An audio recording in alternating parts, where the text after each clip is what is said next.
ride up the face. When you hit, launch yourself into the air, tuck your head, and the rest of you will follow.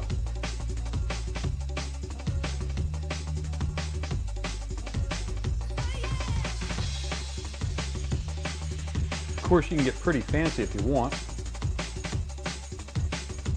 And you can even take the board with you. This is called a Whitley.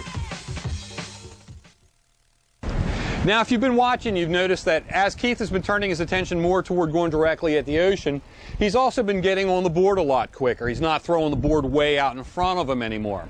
The reason he does this is it gets him closer to the wave, which preserves more of his speed. There's a million different ways to get on the board quick. The most popular one is called a one-step. Basically, with a one-step, you're going to haul butt down the beach, drop the board in front of you, and run onto it.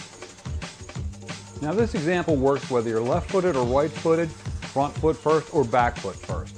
What you do is you drop the board when you're on your lead foot. The board will hit the ground exactly the same time that your other foot hits the ground. Your next step is right onto the board. Piece of cake.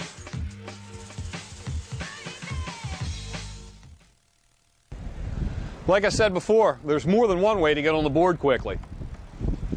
Todd does the perfect one-step, but it looks kind of odd because he holds the board right-handed, but he's actually left-footed, so he gets on the board backward. Cliff, on the other hand, does what you'd call a no-step. He actually gets on the board almost before it hits the ground. When I'm not making him demo one-steps for y'all, Keith actually gets on the board in about a step and a half. And Bernie, well, he gets on whichever way works best for him at the time. Oh, and hey, when it's windy, kick some moist sand on the bottom of the board. It'll help the board get to the ground faster when you drop. All right, it's time to do a couple simple wraps. Now, the first thing when you're doing a wrap, you want to approach the wave at an angle. You don't want to run at it straight on because it's going to be difficult when you hit the wave to turn around and come back in. You want to hit it at an angle so that you can transfer your energy to the wave's energy. All right?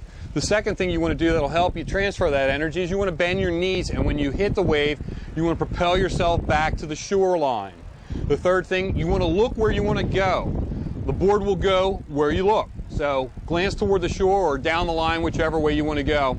And the fourth thing you want to do if the wave is big is you want to grab a handful of water. That'll help you swing around without losing any speed. But hey, it's a lot easier if we just show you than if I tell you. So let's take a look at some footage. All right, see how Keith's got his knees bent and then launches himself back toward the beach?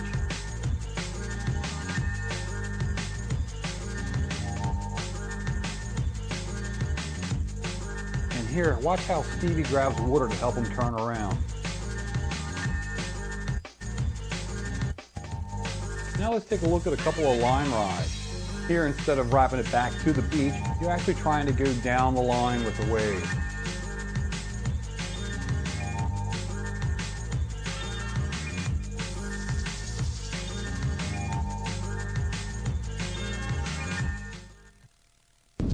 Throughout the video, you notice that most of the riders have been riding what we call backside, meaning their back is facing the wave. The reason that we've done that is because we found that most beginners are more comfortable riding backside. But if you truly want to rip, you need to learn how to ride both backside and frontside. Here's John with a wide frontside wrap. See how much he depends on his body weight to make the turn? Now, a lot of people prefer riding frontside to backside because when you ride frontside, you can see exactly what the wave is doing.